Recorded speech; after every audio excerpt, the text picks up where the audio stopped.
sebuah gunung itu meletus, padahal apa yang kita tidak tahu dengan kekuatan dengan ilmu gunung berapi, ada fisik, ada sensor yang selalu dipasang sana, sensor getar dan sebagainya. Ada yang selalu dipasang sana, tapi kita tidak tahu. Ya, Bismillah. Rumah saya itu di Bandung ya. Tidak pernah tahu Bandung ya? Rumah saya itu di Gunung Batu. Gunung Batu jangan saya membayangkan ada sebuah gunung salak gitu ya. Gunungnya batu ini. Tapi nggak akan mungkin ditabrak pesawat karena dia pendek. Ada informasi bahwa di Bandung itu ada patahan lembang. Sudah ada patahan gitu. Kalau patahan ini kan berarti rentan ya, sama dengan ketika di Jogja. Jogja itu kan patahan. Ketika ada gempa, rentan menguncang. Rumah saya sekitar 3-4 kilo dari patahan lembang itu. Jadi dari Gunung Batu sampai naik ke atas. Saya ngerti ya. Bayangkan saja Bandung itu begitu indahnya. Dari patahan itu rumah saya 3 atau 5 kilo. Tapi orang tidak bisa memprediksi kapan patahan itu akan terjadi. Kapan patahnya itu akan terjadi. Tidak sama dengan di Jogja. Di Jogja itu ada orang-orang geofisik. Di Bandung juga ada orang ITB, itu ada orang geofisik. Tapi sama sekali ketika ditanya kapan itu akan patah, tidak ada yang tahu. Wallah, idiot jelas itu. Jelas sekali itu. Yang mendeteksi seluruh rule of the game.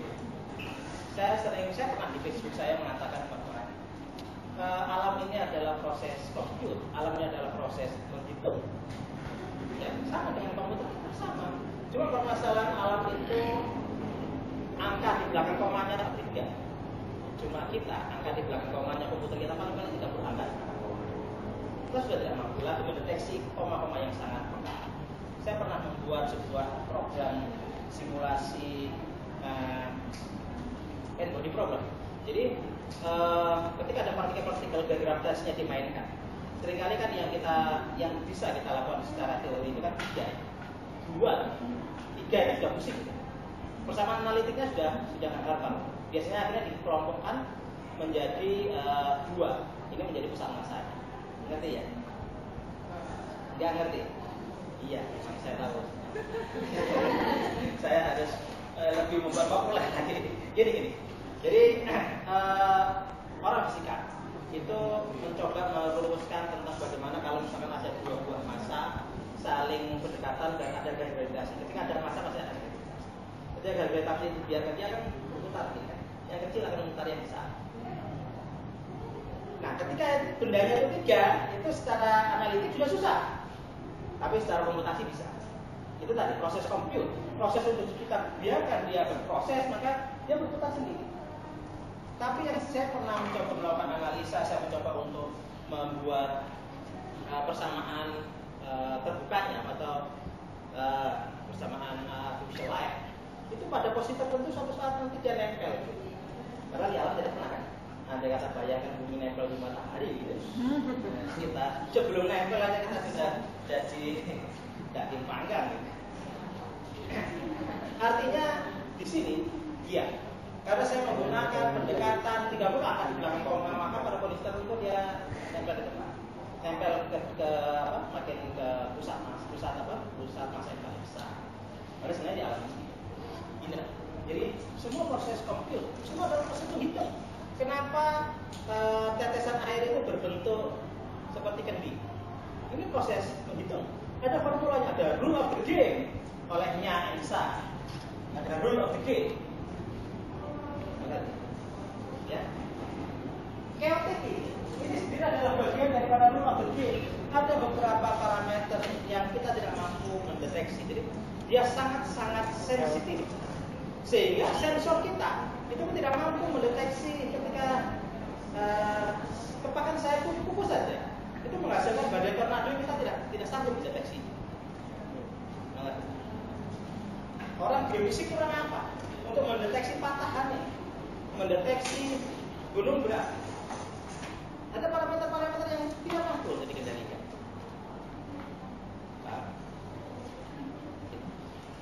Sama dengan sekarang kalau sama saya tanya siapa yang akan menjadi gubernur DKI?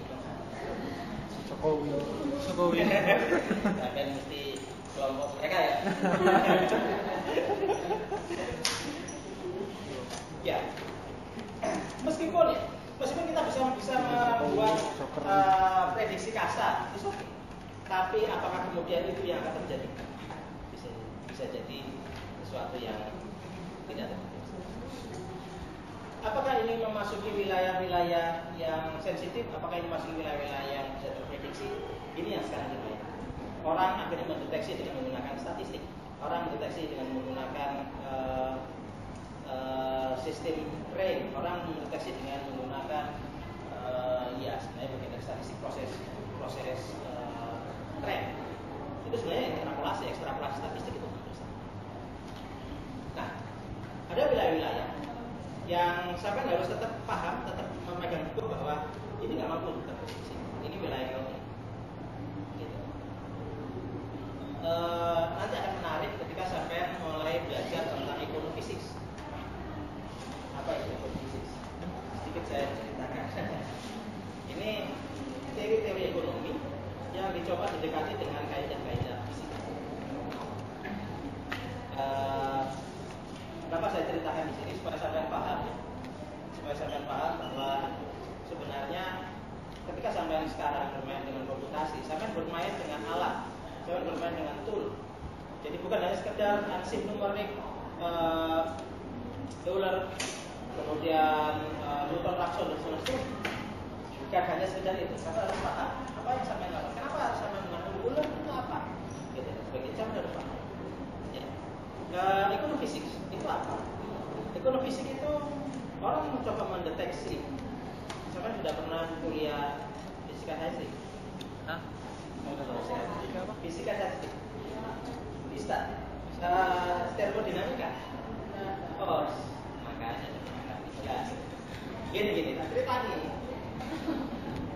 Termodinamika itu membahas tentang bagaimana partikel yang ada di ruangan kita. Bukan semester ini. Fisika matematik emang di kuliah sana nggak ada ya?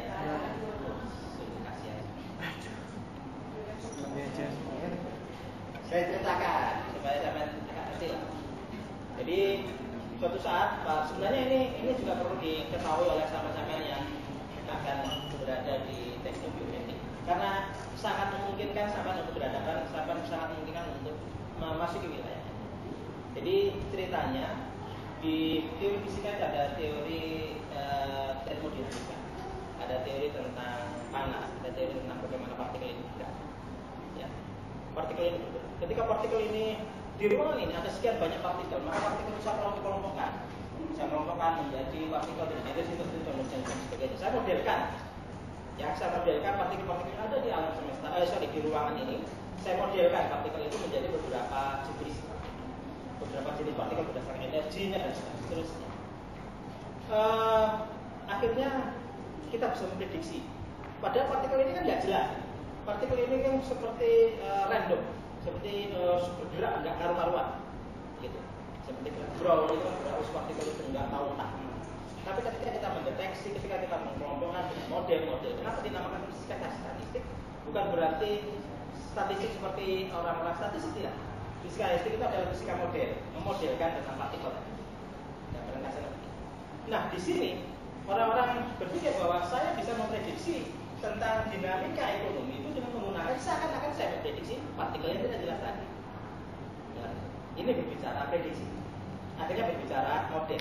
Beberapa orang memaksa yang sekarang ini terjadi, kasus-kasus nonlinear, kasus-kasus yang agak susah untuk dideteksi dengan persamaan yang satu persamaan saja, bukan persamaan yang bergerak, bukan persamaan literasi. Apa itu literasi?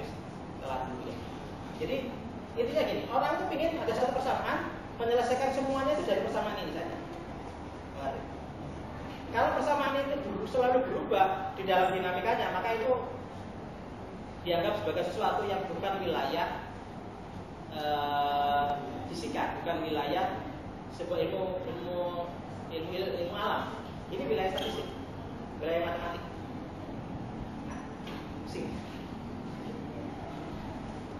Nanti ya, saya masih. Jadi gini deh.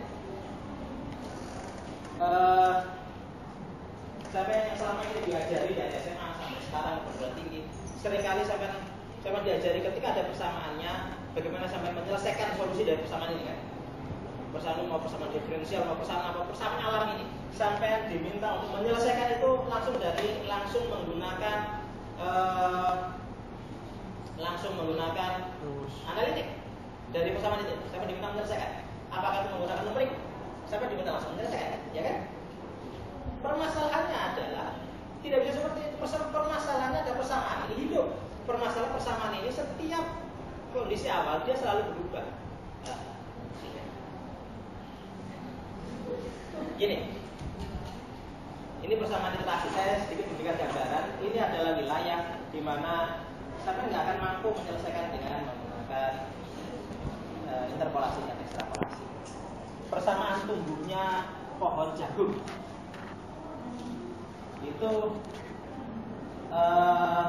bisa nggak kita mendapatkan persamaan tumbuhnya pohon jagung? Bisa nggak kita mensimulasikan? Bisa. Kita mensimulasikan asap rokok tadi bisa nggak? Saya pernah lihat video, saya pernah lihat di YouTube asap rokok ini. Pernah? Iya. Sampai yang saya yakin jangan nonton. Saya pernah bermain dengan software 3D, 3D Max, kemudian Maya, D-Max. saya pernah apa sih?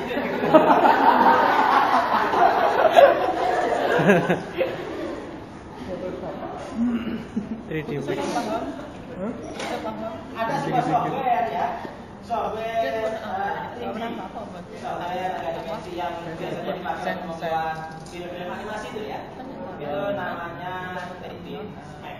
Itu ada Maya. Dia bisa membuat sebuah simulasi asap. Ya.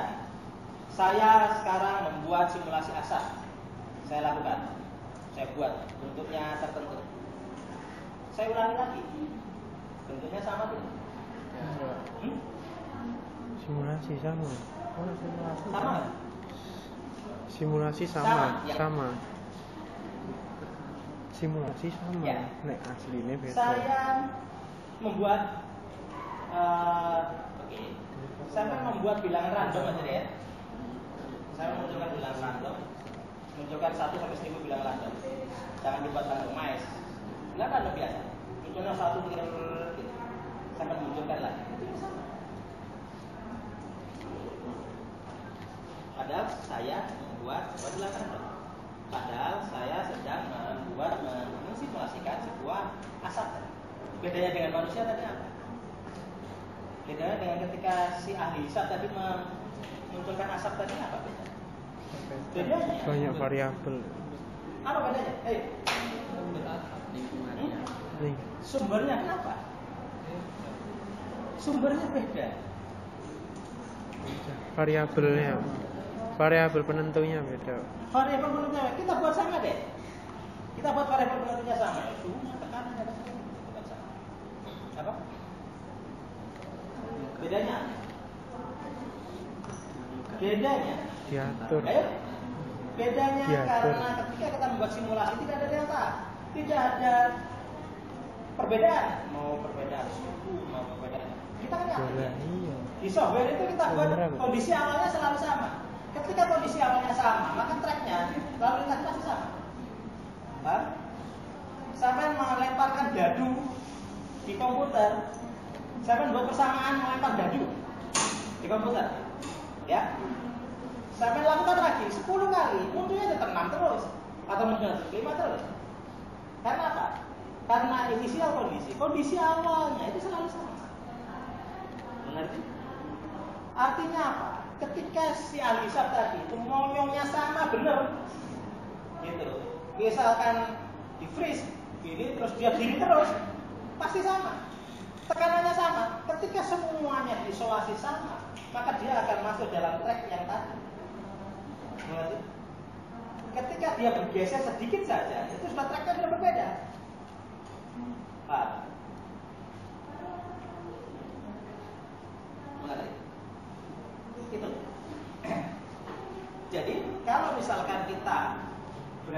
dalam posisi yang sama. Sama dengan ketika dadu tadi saya jatuhkan.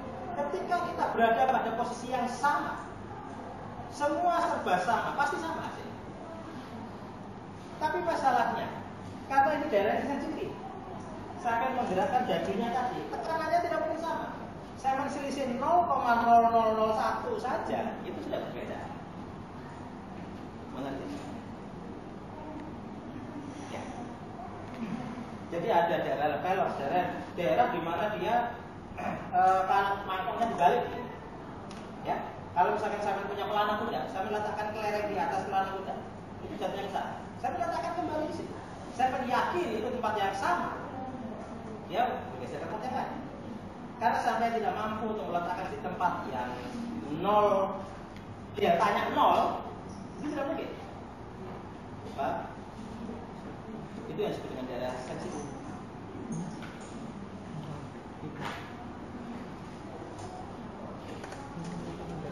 Di sini.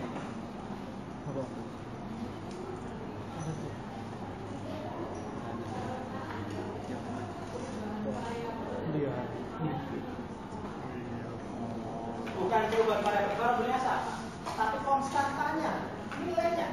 Jadi katakan saja ada variabel tekanan sama-sama tekanan, variabel suhu sama-sama suhu. Jadi konstantanya. Inisial kondisi awalnya berbeda sedikit saja. Kalau yang tadi saya bilang mangkok tadi, inisial kondisinya kan sama berbeda-beda. Di tempat yang berbeda-beda itu hasilnya sama. Tapi sekarang di tempat yang kita anggap sama, hasilnya berbeda. Kenapa seperti itu? Karena kita tidak mampu untuk meletakkan di tempat yang sangat sama berbeda. Ketika sampai takdirnya sama persis ya sama. Ya. Bedanya ketika daerah itu tidak sensitif, ketika orang melakukan asap tadi yang berbentuk apa itu donat tadi, maka dengan monyong yang tidak mungkin persis sama, itu bentuknya tetap donat meskipun agak gini misalkan. Itu adalah daerah tidak sensitif.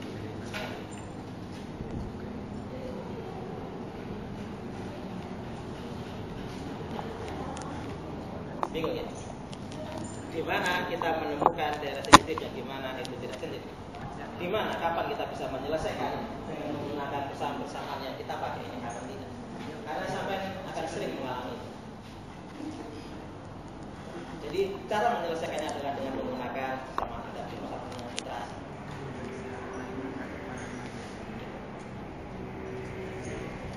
Sama dengan kalau misalkan sampai bermain dengan game biliar, gitu. Game biliar itu persamaan iterasi. Gitu. Kita tidak bisa memprediksi ketika saya pukul di sini nanti jadinya apa, itu kan manisan sih. Gitu. Kenapa sepak bola itu bolanya bulat? Kenapa nggak bolanya itu kotak?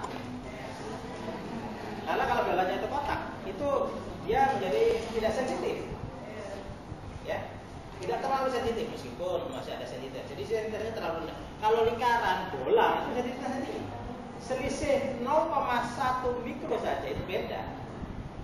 Begitu. Jadi yang seorang yang jagoan jagoan bola pun itu tidak selalu gol ya kan? Begitu. Kadang-kadang meskipun dia jagoan tingkat dunia nendang bola ke kepalanya orang gitu kan? Mungkin juga.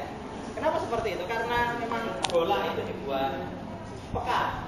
Bola itu karena permainan ini adalah dibuat memang dia sensitif, gitu. Sehingga muncullah permainan.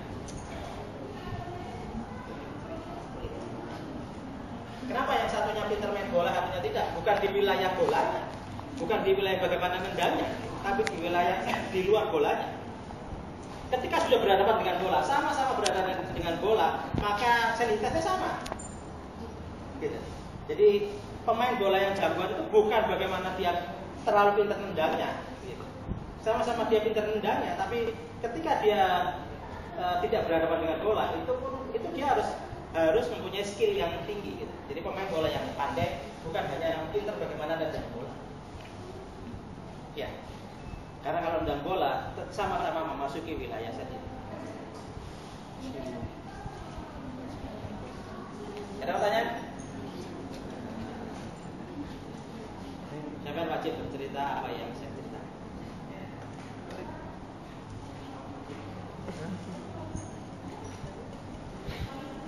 Sudah jam berapa? Jam 2. Masih lama, jam 4 saja ya. Masih 1,5 jam lagi jadi.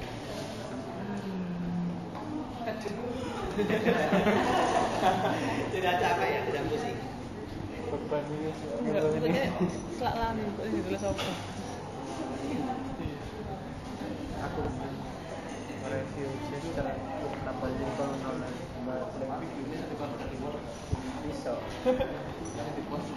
bisa ya mana gue tapi 069 Terus tanya Oke. apa? Jadi tugasnya adalah sampai membuat Kamu belum kamu tugas kan? persamaan dan Kan jangan pelan, kan? cerita Kan ada di mana beberapa. persamaan ini bisa dipakai untuk memprediksi bisa di sebuah kasus yang ada. Ya. Jadi persamaan tadi itu kan kenapa saya menggunakan polinomial, kenapa saya menggunakan eksponensial, Kayak dan gini. ada lagi saya menggunakan sinusoida. Sinusoida itu menggunakan siri apa itu nanti saya katakan. Itu tujuannya adalah bahwa kurva apapun saya bisa dekati dengan polinomial, kurva apapun saya bisa dekati dengan sinusoida.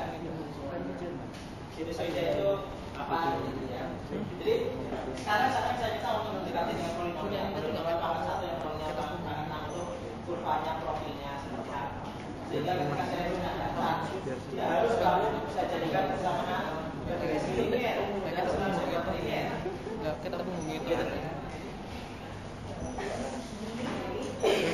pas balik ini Kalau kita berbicara intrapolasi, Pantul sih, Kak. maka semua titik ini harus nyambung ya. Kalau regresi kita tidak perlu ini nyambung. Ya kalau misalnya kita berbicara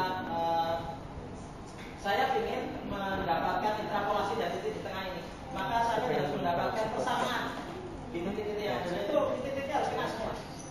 kecil. Bedanya itu. Kenapa enggak mending gue? Lagi why gue.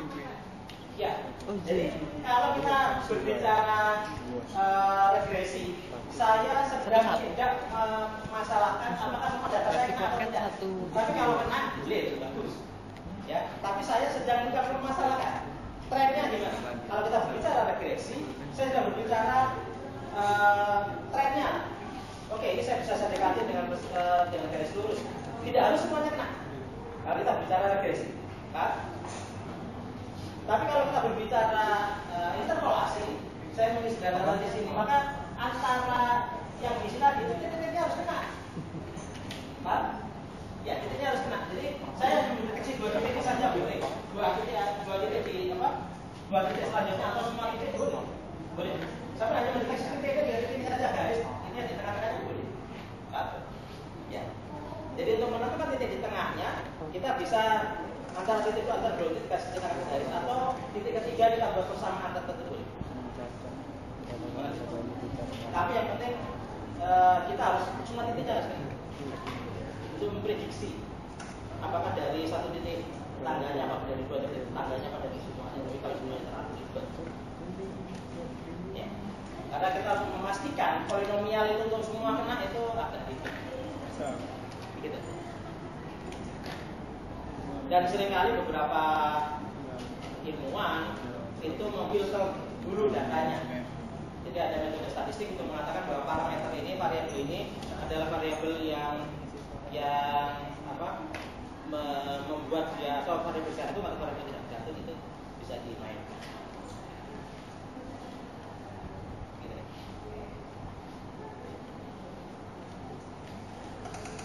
Suatu saat ketika sampai mendeteksi detak jantung, gitu kan, ada sering orang mendeteksi apakah dia jantungnya sehat atau tidak. Kita menggunakan EKG, kita menggunakan ECG. Itu kan sering orang memprediksi dari periodisasi dari data yang ada. Nah, dalam satu sel itu mungkin sampai apakah ini wilayah yang bisa terprediksi? Sampai beranggapan, oke, ini adalah wilayah terprediksi. Masukkan di dalam sampai harus kita berdua bagaimana melakukan interpolasi dari kurva-kurva. Nama saya. Nanti Examen akan dapat. Nanti Examen akan melakukan analisa bagaimana data orang yang sehat dan tidak sehat, misalnya contohnya bagaimana sampai apakah memang ini termasuk wilayah non linear, bisa juga sampai mendeteksi dengan wilayah itu. Tapi jika itu wilayah non-linear, saya mendeteksi dengan wilayah linear, itu biasanya ada pemaksaan dan itu biasanya errornya tinggi. Tapi ketika itu wilayah linear, wilayah yang tidak sensitif, saya mendekati dengan sistem cerdas, saya mendekati dengan artificial intelligence dan sebagainya, itu membuang banyak energi. Gitu. Saya harus pas. Harus pas deteksikan.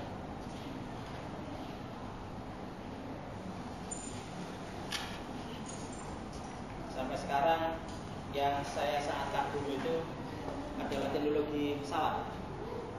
Meskipun kemarin habis tertabrak gitu, tapi ini sesuatu yang luar biasa. Luar biasanya apa?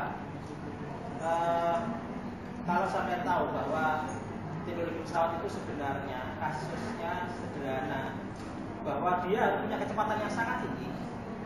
Makin berat pesawat itu harus makin tinggi, makin cepat. Kenapa dia makin cepat? Artinya makin tinggi. Kenapa dia harus makin tinggi? Karena dia hanya membuat sebuah perbandingan antara kelengkungan di atas sayapnya dan di bawahnya. Ya. Ketika di atasnya itu ada kelengkungan, dibuat kelengkung sehingga udara di sana menjadi lebih cepat. Gitu. Sederhananya begitu ya. Di atasnya menjadi lebih cepat sehingga di bawahnya menjadi lebih rendah, maka di sana tekanannya menjadi lebih rendah. Ya, kecepatan tinggi, partikel kecepatan tinggi, tekanannya lebih rendah sehingga yang di bawah ini menekan ke atas. Jadi artinya kalau misalnya sampai ingin cepat sampai, maka cari pesawat yang gede. Kalau sampai pakai pesawat yang kecil, nggak mungkin dia cepat sampai, karena dia nggak boleh cepat, itu kan kecepatan tertentu. Ya, kenapa dia cepat tertentu? Karena dia punya. Kalau pesawat gede itu kemudian pelan-pelan ya jatuh, maka dia harus cepat. Gitu. Nah, artinya apa? Artinya sampai itu seakan-akan ketika naik pesawat itu sebenarnya seakan-akan seperti dilempar gitu. Sampai naik ke kalau film kartun itu. Kita berada di dalam burung meriam itu dilempar bung gitu ya. Sama seperti itu. Kecepatannya itu 600 sampai 800 km per jam. Artinya dalam 600 itu berarti sini Jakarta, sini Bandung 600 sampai 800 itu dalam 1 jam lebih. Kecepatan sangat tinggi. Artinya kalau saya bayangin ketika nabrak ya sudah selesai ya. Game over langsung. Nggak ada lagi permainan berikutnya. Kalau bisa game ya kita bisa main lagi. Nah, mengendalikan, sampai bayangkan sekarang, mengendalikan sesuatu yang sangat besar, sangat berat, ya, satuannya ton, itu kecepatannya harus tertentu, sayapnya ini harus berat dan tertentu. Apakah ini masuk wilayah linear atau non-linear? Ya kan? Ketika ini masuk wilayah non-linear, berarti yang bekerja di sini adalah mesin. Ada orang yang sering mengatakan fly by wire, ya, terbang dengan menggunakan komputer digit. Jadi pilotnya tinggal diam, maka dia terbang sendiri. Dikendalikan ya. Nah, ini yang saya ingin sampai coba mendeteksi, saya ingin coba mengatakan analisa. Ini masih wilayah linear atau non-linear? Kalau masih wilayah non-linear, berarti di situ ada kaidah-kaidah non-linear yang ditanamkan di sana. Pernahkah dengar ada fasi di pesawat? Sementara kita lihat fasi itu adanya di mesin cuci.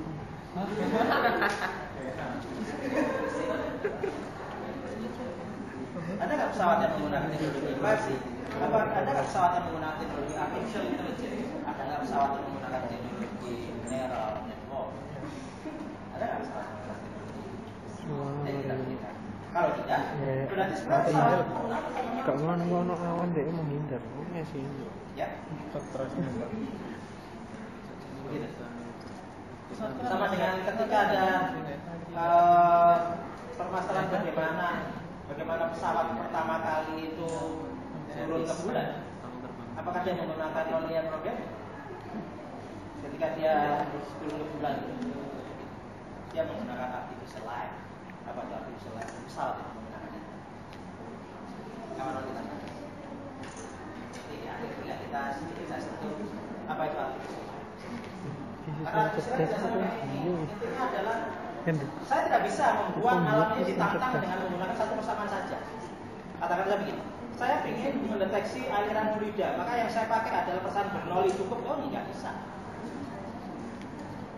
Ketika itu persamaan alirannya itu masih konvensional, ketika alirannya itu sudah belum memasuki wilayah turbulensi, saya bisa menggunakan satu persamaan saja, persamaan Bernoulli cukup. Ya.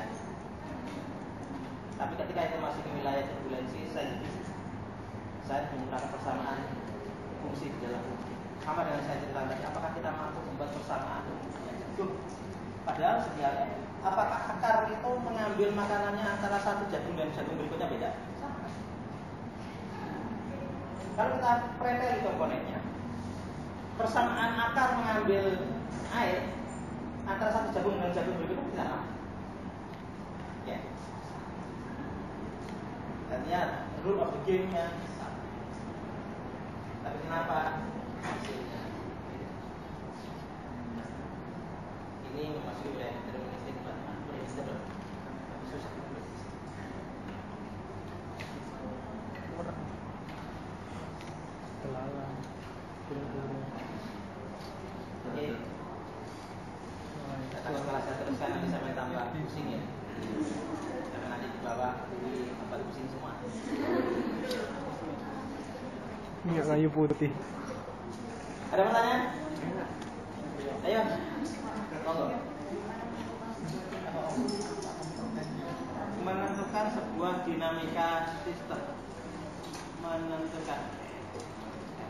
Sampai sudah berbicara apa? Contoh kasusnya. Kayak yang tadi dia masuk wilayah di sana dan dinamikasinya dia itu lebih jelaskan itu harus lebih kecil dibanding dari ya. Itu gimana pas? Iya. Begini. Bagaimana cara menentukan dinamika sistem?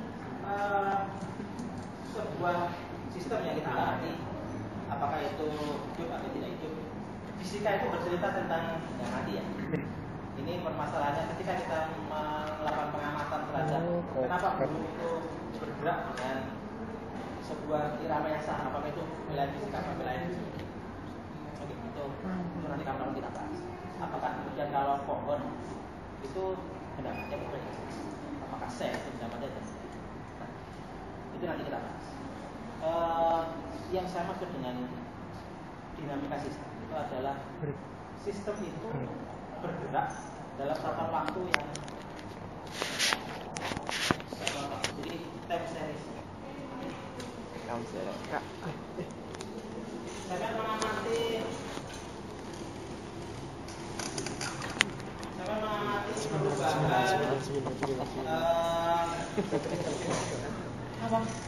katakan saja dinamika seterjangkit. Kalau sampai harus mengamatinya pasti dengan periode yang lebih apa? Saya coba analisa. Kalau misalkan dia begini, artinya sampai bisa mengambil data satu gelombang dari sini sampai ke sini. Jangan dipisui ke Minimal lampu. setengah. Gitu. Minimal setengahnya.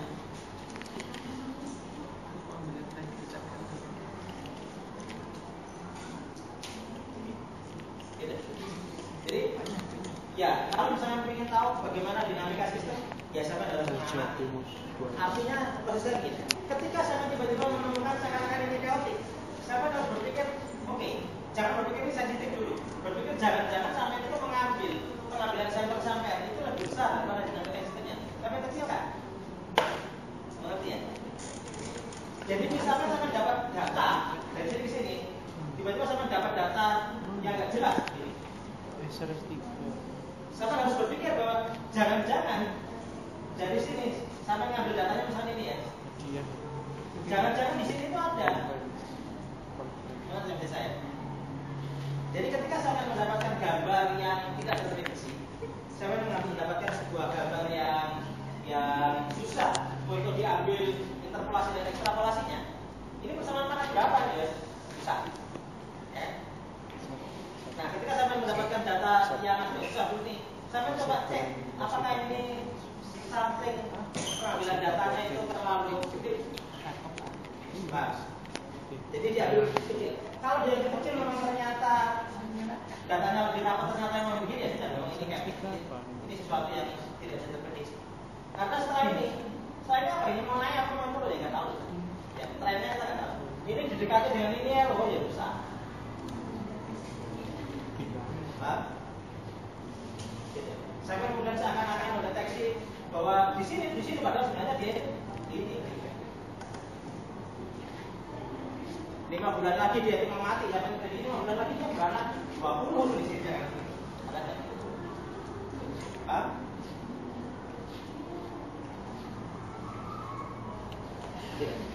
Ada pertanyaan lagi? Ada pertanyaan lagi sulit? Lebih sulit.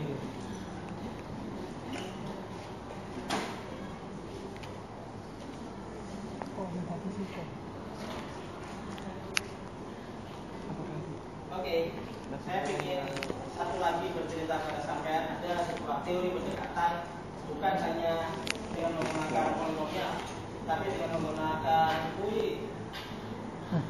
Kita ngomong. Apa itu? Sudah pernah dapat persamaan UI?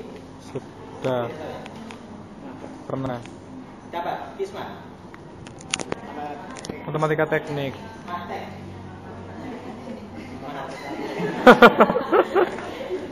Matematika teknik. Oke, apa itu UI? Sudah dapat itu kemudian apa yang sangat pikirkan? Wis pokoknya kerja roh mulai ya. Oh, kerja dia. Apa dulu ya? Wis kita kasih poin 10, 20. Ayo. Apa itu UI? Oh ini dapat 60 langsung jadi A loh. Iya, UI transform apa itu? 1, 2, 3, 4, 5. Gini. Tuh, ayo ada yang mau bisik-bisik? Belum salah kita di minus loh, takut. Saya enggak bisa. Oh, gitu sih apa lagi? Ya udah, kalau kalian dapat 2 poin salah tidak dapat apa. Ayo. Apa itu UI? Enggak bisa pengertian. UI transform apa? Persamaan yang Ya, ini. Arti tadi. UI transform itu secara matematik mengubah Oh iya. melakukan transformasi dari domain waktu ke domain frekuensi kan? Prinsipnya sebenarnya apa sih? Kalau secara matematis ya gitu. Saya punya time series dalam skala waktu. Saya punya ini dari fungsi waktu ini kan t, ya kan? 0 sampai t ke n. Saya punya fungsi waktu, saya punya